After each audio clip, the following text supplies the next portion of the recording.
हाय, good morning. स्वागत है आपका इन्वेस्टमेंट क्लासेस में। आज हम लोग बायोलॉजी विषय का जो पहला चैप्टर है जैव प्रक्रम, उसकी शुरुआत करेंगे। जो हम बायोलॉजी पढ़ने वाले हैं, मैं आपको बायोलॉजी इतने आसान तरीके से पढ़ाऊंगा कि आप एकदम बिल्कुल समझ जाइएगा। और जब हमारी बायोलॉजी ख़त्म होगी कक्षा 10 की, तो ख़त्म होते होते आप लगभग डॉक्टर बनने की आधे सफ़र को तय कर चुके होंगे। ठीक, तो हम शुरुआत करते हैं। जो एनसीईआरटी चैप्टर जो 6 है, उसका जैव प्रक्रम यानी कि लाइफ प्रोसेस। देखिए, लाइफ प्रोसेस होता क्या है, इसको सबसे पहले आप समझने का प्रयास कीजिएगा। इतने आसान तरीके से मैं आपको समझाऊंगा लाइफ प्रोसेस कि जो आप कभी भी जीवन में नहीं भूलिएगा। लाइफ प्रोसेस है क्या?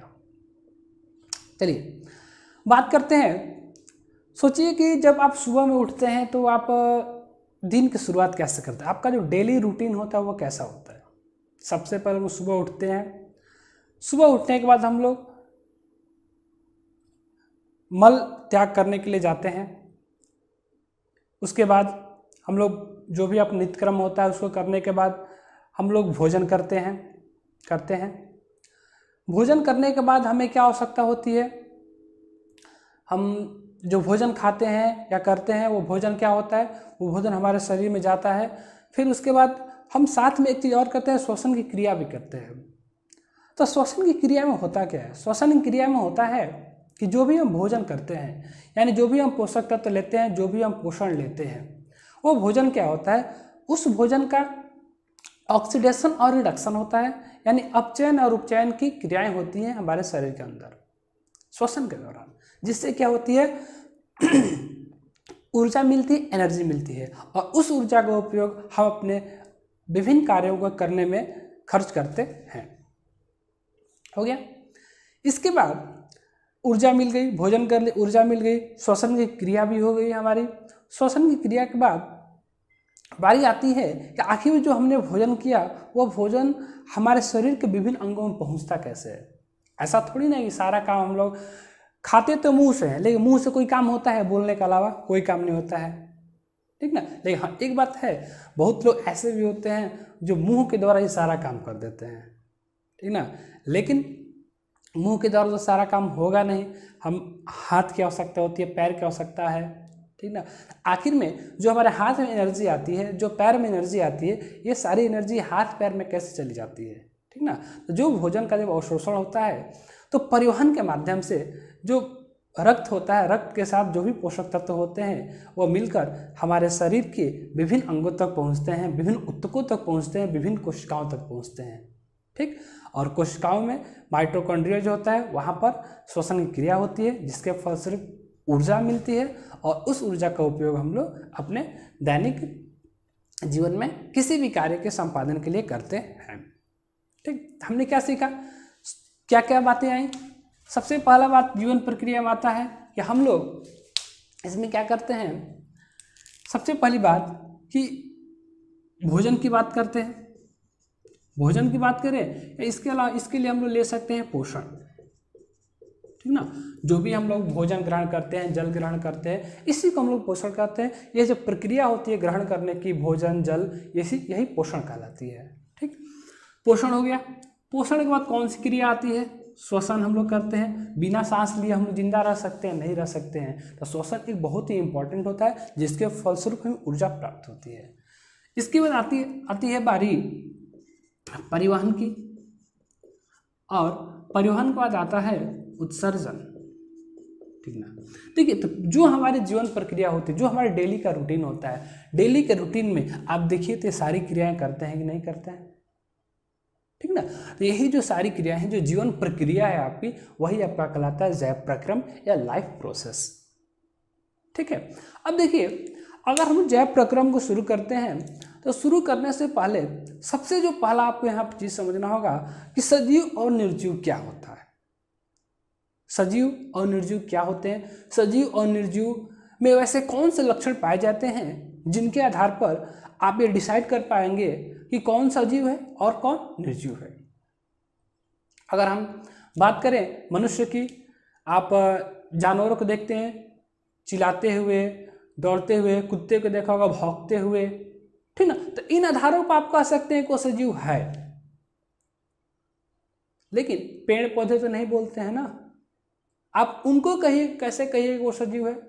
उनके लिए कुछ ना कुछ आपको दूसरा लॉजिक लाना होगा। तो आप कहेंगे सर पेड़ हरा है इसलिए वो सजीव है, लेकिन आप उन पेड़ों के बारे में क्या कहेंगे, उन पौधों के बारे में क्या कहेंगे जिनकी पत्तियां हरी ना होकर किसी दूसरे रंग की होती हैं, ठीक ना। तो वो भी क्या सजीव है। और फिर आप वहां पे चेक करते हैं कि अगर ये पौधा सजीव है तो इसमें वृद्धि होनी चाहिए, इसमें विकास होना चाहिए, ठीक ना। तो आप वृद्धि और विकास के आधार पर कह सकते हैं कि पौधा वो सजीव है। हम लोग सोए रहते हैं या कोई बंदा रास्ते में जा रहा है अचानक गिर गया, तुरंत हम क्या चेक करते हैं, कैसे पता चलेगा वो जिंदा है कि मरा हुआ है? हम लोग क्या करते हैं, तुरंत देखते हैं कि सांस ले रहा है कि नहीं ले रहा है। अगर वो सांस ले रहा है तो वो जिंदा है, नहीं तो क्या है, मर गया है, निर्जीव है। तो सजीव मतलब उसमें जान है, वो जिंदा है तो सजीव है। इस तरह के बहुत सारे ऐसे लक्षण हैं जिसके आधार पर अगर आप चाहें तो सजीव में और निर्जीव में विभेद कर सकते हैं, ठीक है। दोनों में कुछ अलग अलग तरह की गतियां होती हैं जिनके आधार पर आप ये डिसाइड कर पाइएगा कि सजीव और निर्जीव क्या होता है। आइए हम कुछ देखते हैं सजीव के कुछ खास लक्षण होते हैं जो कि सजीव में केवल दिखाई पड़ते हैं। पहला है कि सजीव वस्तुएं अपने आप गति कर सकती हैं। देखिए जो भी सजीव वस्तु होता है, जैसे आप बात करते हैं मनुष्य का, ये हाथ है मेरा ऐसे ऐसे हिल रहा है, हम खुद से गति कर रहे हैं। कुत्ता है दौड़ता है, गाय है दौड़ती है, बच्चे खेल रहे हैं, खेलते हैं, दौड़ते हैं, तो क्या गति होती है, वो स्वयं खेलते हैं, स्वयं कूदते हैं, स्वयं गति करते हैं। क्या इस आधार पर हम कह सकते हैं वो क्या वो सजीव है। हाँ, पेड़ पौधों की बात करें तो पेड़ पौधों में क्या होता है, पेड़ पौधे भी उनकी जो तनाएं होती है हवा के द्वारा हिल डुल सकती हैं, यानी गति की क्रिया वहां भी होती है, ठीक। तो इसके आधार पर वो क्या है, सजीव है। ध्यान रखिएगा कुछ गतियां ऐसी भी होती हैं जो कि हमें दिखाई नहीं देती हैं, जो कि बहुत ही सूक्ष्म स्केल पर होती है, सूक्ष्म स्तर पर होती है, जिसको हम देख नहीं सकते हैं, जैसे कि आणविक गति, ठीक ना। आणविक गति एक ऐसी गति होती है जो कि पेड़ पौधों, मनुष्य, इन सभी की कोशिकाओं में गति होती है जिसको हम लोग देख नहीं पाते हैं। आगे इसकी चर्चा हम लोग बाद में विस्तार से करेंगे, आणविक गति क्या होती है, ठीक ना। नेक्स्ट पॉइंट देखते हैं, सजीव वस्तुओं को भोजन, जल और वायु अर्थात पोषण की आवश्यकता होती है। देखिए अगर कोई भी सजीव वस्तु है तो उसको क्या चाहिए, भोजन चाहिए, जल चाहिए और वायु चाहिए। और तीन चीज अगर मिल रहा है तो कोई भी वस्तु वो सजीव है, उसकी अगर उसको आवश्यकता है तो अगर इन तीनों के बिना वो जिंदा रह सकता है, अगर उसका अस्तित्व है तो वह निर्जीव है। और कोई भी सजीव आप देख लीजिए, कोई भी उठा लीजिए, कोई भी ऐसा एग्जाम्पल ले लीजिए, ऐसा कौन सा चीज़ है जो कि बिना भोजन का जीवित रह सकता है, बिना पोषण का जीवित रह सकता है, बिना जल का जीवित रह सकता है। हमारे शरीर में तो 70% से अधिक जल ही होता है, इस पृथ्वी पर ही आपका जल 70% है, ठीक ना। तो बिना जल का जीवन संभव नहीं, कहा भी जाता है जल ही जीवन है, ठीक ना। आगे देखते हैं, वायु, बिना सांस लिए आप कितनी देर रख सकते हैं, अपने नाक को जरा बंद करके देखिए तो किसमें इतनी औकात है कि जो 1 मिनट से अधिक रुक सकता है। जो 1 मिनट से अधिक रुक गया वो कमेंट बॉक्स में कमेंट करेगा हम 1 मिनट से अधिक से रुक गए थे, ठीक ना। 1 मिनट से अधिक रुक सकते हैं, 1 मिनट से थोड़ा सा अधिक रुक सकते हैं, लेकिन आधा घंटा के लिए रुक सकते हैं क्या, नहीं रुक सकते हैं। क्या हो जाएगा, हम सजीव से निर्जीव बन जाएंगे। इस चीज़ का ध्यान रखिए। आगे चलते हैं। हाँ, इन तीनों क्या कहते हैं, भोजन, जल और वायु क्या है, यही जो लेने की जो प्रक्रिया होती है वह क्या कहलाती है, पोषण कहलाती है, न्यूट्रिशन कहलाती है, जो कि सभी सजीव को इसकी आवश्यकता होती है। नेक्स्ट है, सजीव वस्तुओं में विकास हो सकता है। देखिए विकास, डेवलपमेंट की बात कर रहा है, ग्रोथ की बात कर रहा है। अगर एक मनुष्य का बच्चा है तो उसमें विकास भी होता है और वृद्धि भी होता है, दोनों चीज़ें होती है।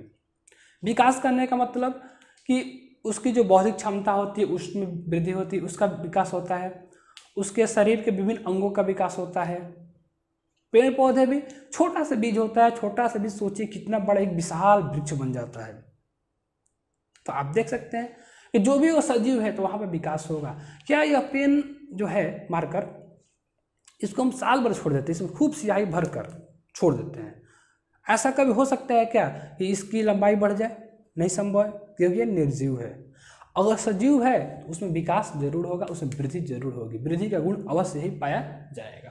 ठीक है, आइए, सजीव वस्तुएं अपने आसपास के परिवर्तनों के प्रति प्रतिक्रिया दिखा सकती हैं। देखिए, अपने आसपास के परिवर्तनों के प्रति प्रतिक्रिया। अगर ये पेन है, इसको हम धूप में रख दें, कोई नहीं, वहीं पे पड़ा रहेगा, कितना भी बरसात आ जाए, धूप आ जाए, ये हिलेगा डुलेगा नहीं। अगर हम बोले कि आपको धूप में रख दिया जाए 1 घंटा बांध कर रस्सी से, तो क्या कीजिएगा? आप प्रतिक्रिया कीजिएगा कि नहीं कीजिएगा?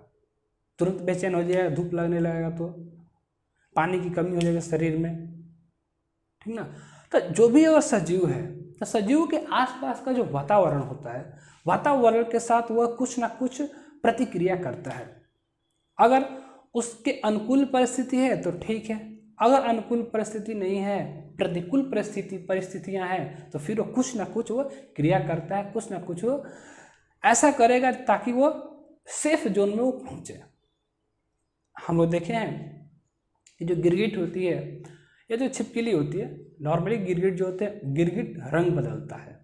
कहावत भी है, कहते भी हम लोग कि तुम बहुत गिरगिट की तरह रंग बदलते हो। कुछ बच्चे भी हैं जो गिरगिट की तरह रंग बदलते हैं। आज इस चैनल को देखते हैं, कल किसी और चैनल को देखते हैं, लेकिन याद रखिएगा, इससे बढ़िया आपको कहीं नहीं मिलेगा। कोई नहीं आपको इतना प्यार से समझाएगा, इस चीज़ का आप ध्यान रखिएगा।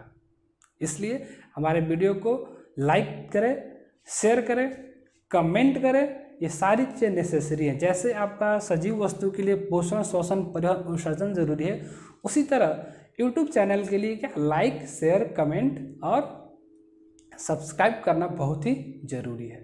तो इन चीज़ों का ध्यान रखें और आज किसी भी हाल में जो है इस चैनल को सब्सक्राइब कीजिए। कम से कम हमको आज 100 और सब्सक्राइबर बढ़ने चाहिए, तब मानेंगे कि आप लोग मेरे असली शिष्य हैं। ठीक ना, आगे बात करते हैं। हाँ, गिरगिट रंग बदलता है, इसकी चर्चा हो रही थी। तो गिरगिट रंग कब बदलता है?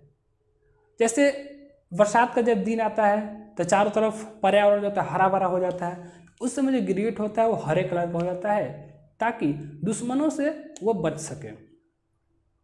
ठीक, इसके अलावा और जिस वातावरण में जाता है, अगर वो रेतीले स्थान पर आता है या मिट्टी में रहता है, तो उसका जो शरीर का कलर होता है मिट्टी की तरह हो जाता है ताकि वो आसानी से छिप सके और दुश्मन से वो बचा रहे।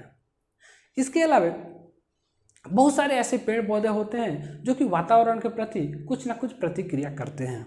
जैसे हम देखते हैं कि जब बसंत ऋतु आता है तो सभी क्या होते हैं, बसंत ऋतु आने से पहले पतझड़ आता है। पतझड़ में सभी पत्तियां क्या होती है, पेड़ पत्ते गिरा देते हैं और नई नई पत्तियां आती हैं। तो जो नई नई पत्तियां आती है, क्या होता है, क्योंकि नई पत्तियां रहेंगी तो वाष्पोत्सर्जन करने में उनको आसानी होगी, और जो पुरानी पत्तियां होती है वो वाष्पोत्सर्जन करने में सक्षम नहीं होती उतनी। इसलिए गर्मी से बचने के लिए क्या होता है, सभी हरे पेड़ पौधे देखते हैं पतझड़ के समय सारी पत्तियां गिरा देते हैं ताकि और नई पत्तियां आती है उसकी जगह पर, ताकि उनका जो गर्मी का मौसम हो उसमें वो जिंदा रह सके, वह निर्जीव न बन पाए। अगर ऐसा नहीं करेंगे तो वो सूख सकते हैं गर्मी से। ठीक है, अच्छा है, चलिए आगे। सजीव वस्तुएं सांस लेती हैं। ठीक है, ये भी सही है। सजीव वस्तुएं क्या करती हैं, सांस लेती हैं। बिना सांस का तो कोई जिंदा ही नहीं रह सकता है, ठीक ना।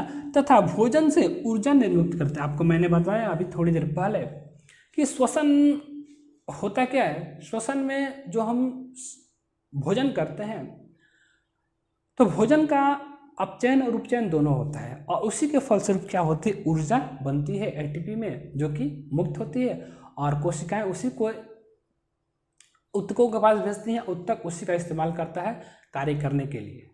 ठीक ना, आगे चलते हैं।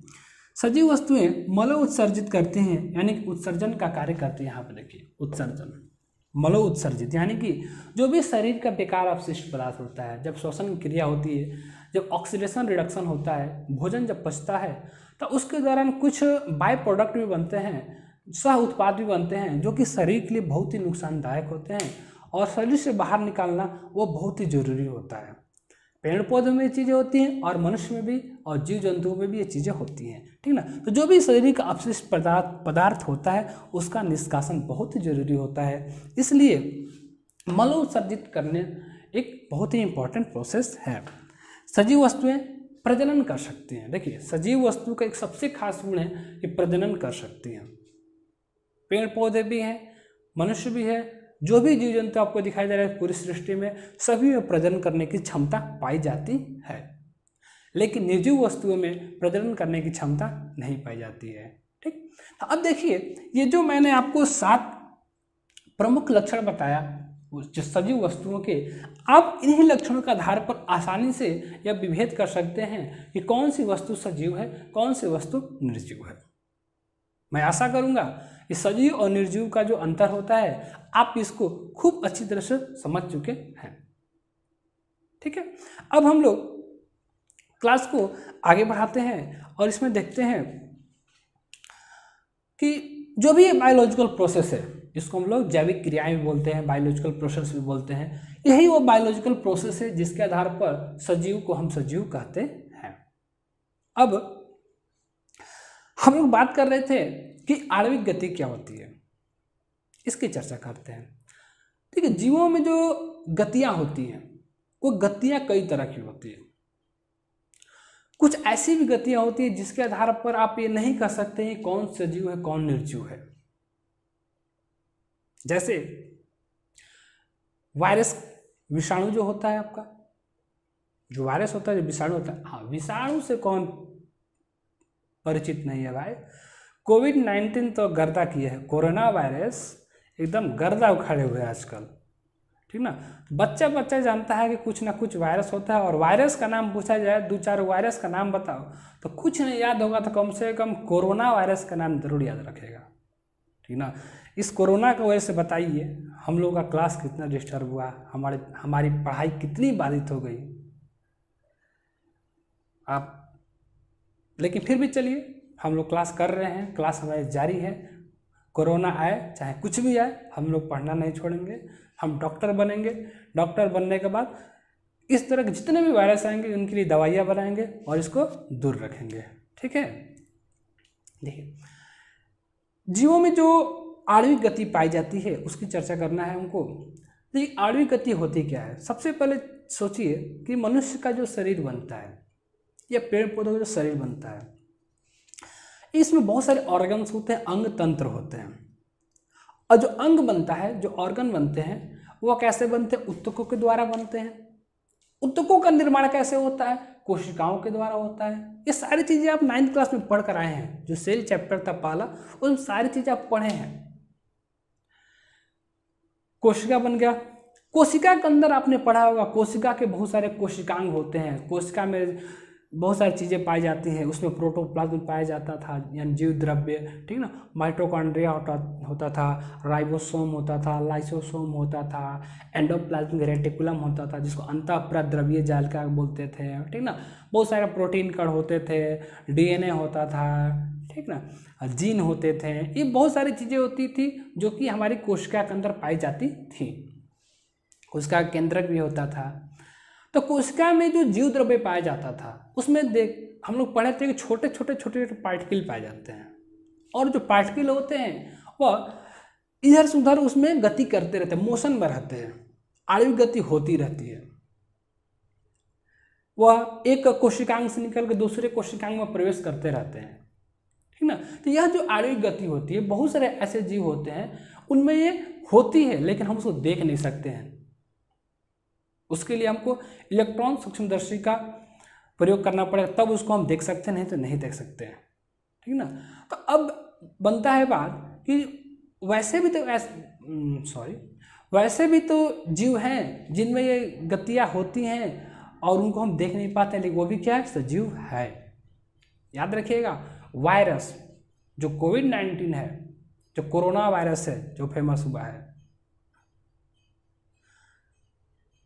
ये निर्जीव है।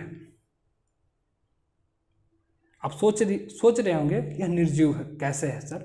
इतना पूरा एकदम अमेरिका को तबाह कर दिया, पूरा विश्व तबाह कर दिया, WHO परेशान है, ठीक ना, दिन पर दिन मरीजों की संख्या बढ़ती जा रही है, लेकिन ये निर्जीव कैसे है सर? पगला गए हैं क्या? नहीं, देखिए विषाणु जो वायरस जो होता है वो बिल्कुल आपका निर्जीव होता है।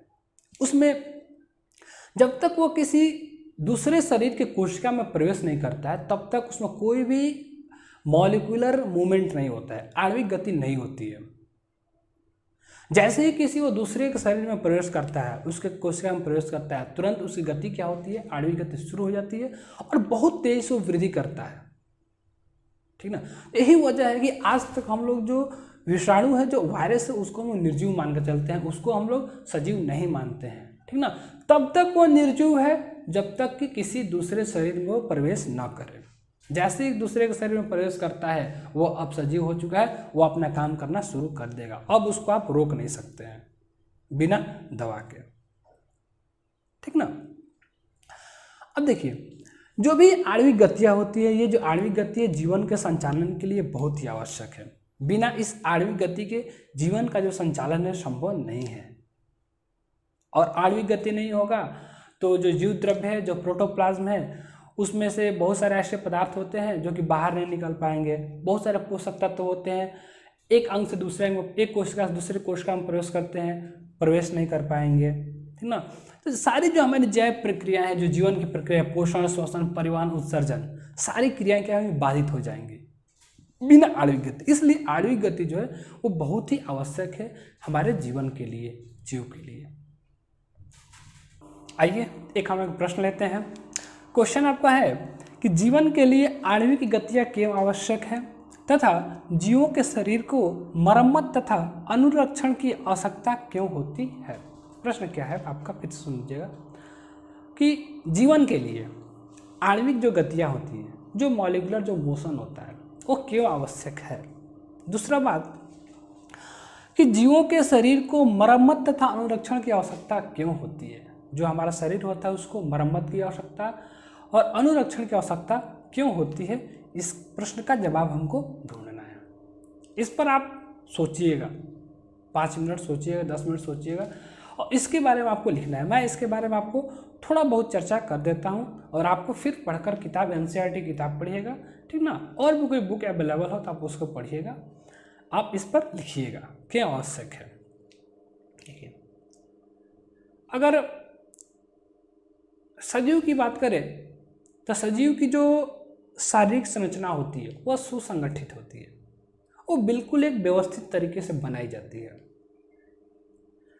हमारे शरीर में उत्तक होते हैं,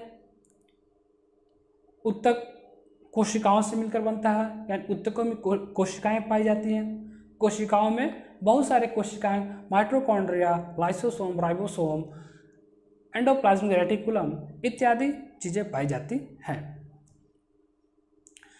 अब देखिए इसमें क्या होता है, सजीव की जो संगठित और सुव्यवस्थित जो संरचना है, समय के साथ साथ यह विघटित होती है, बिगड़ती है। इसमें कुछ ना कुछ क्या आता है, प्रॉब्लम आता है, यानी कि इसकी रिपेयरिंग की आवश्यकता पड़ती है।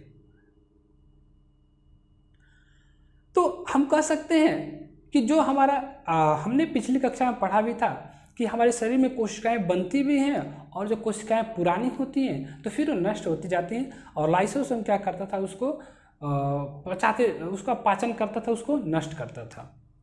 तो हमारा जो शरीर होता है, शरीर में बहुत सारी कोशिकाएं बनती हैं। उन कोशिकाओं का जब समय काल पूरा हो जाता है तो उनकी मृत्यु भी होती है, ठीक ना। और मृत्यु होने के बाद फिर नई कोशिकाएं भी बनती हैं।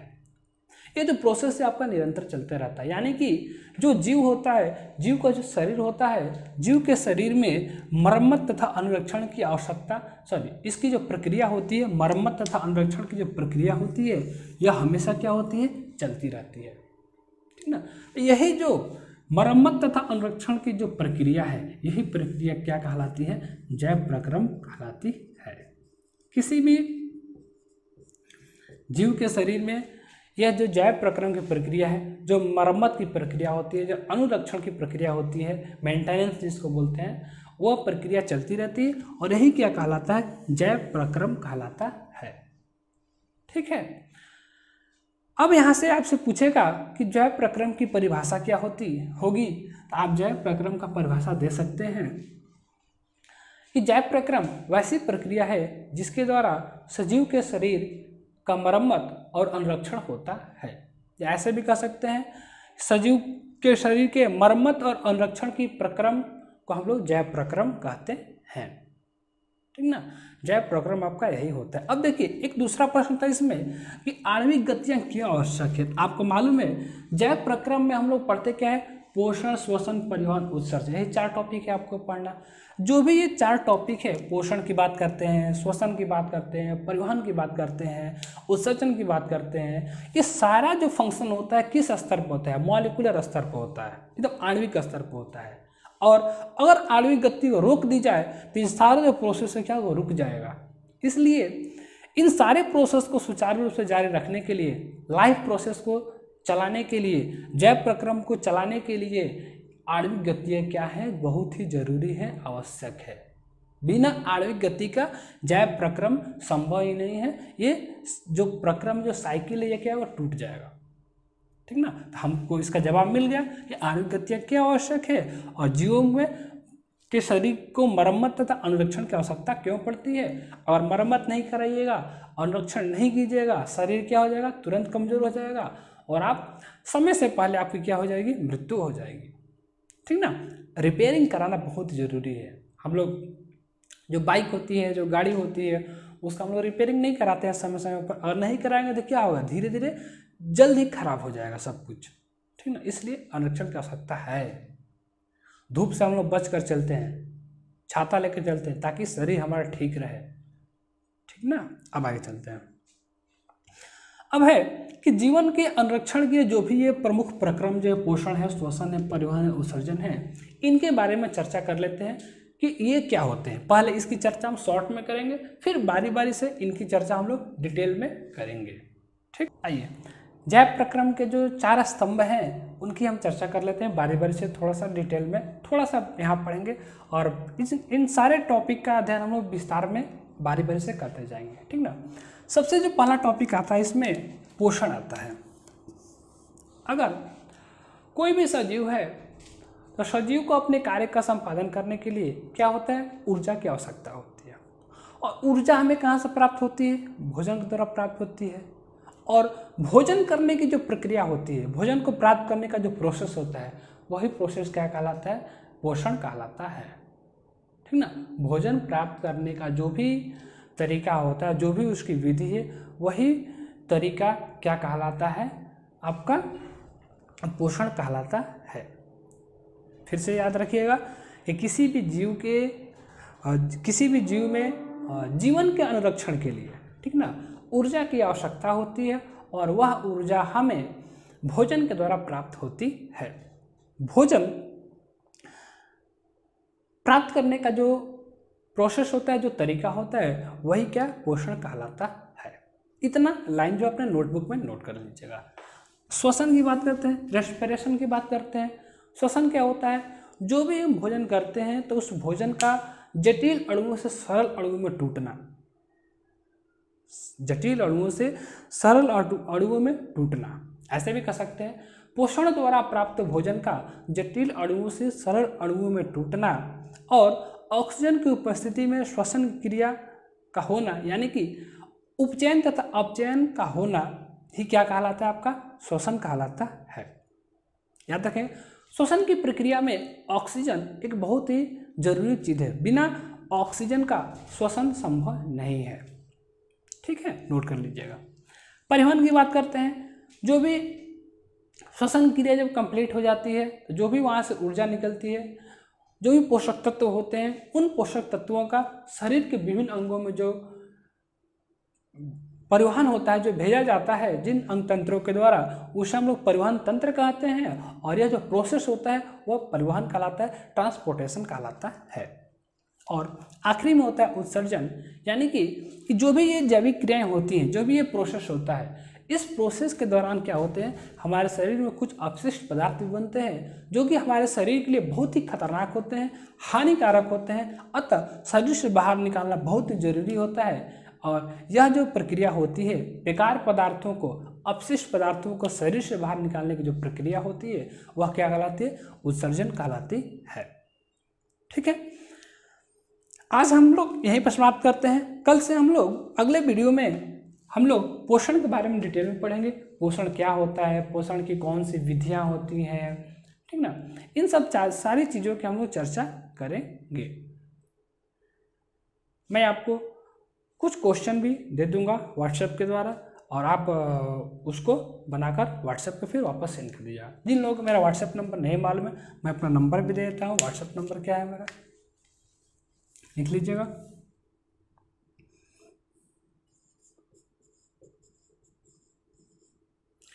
9155698271। यह है मेरा व्हाट्सएप नंबर। आप इस नंबर पर व्हाट्सएप कर सकते हैं किसी भी तरह की समस्या के समाधान के लिए। ठीक ना, धन्यवाद।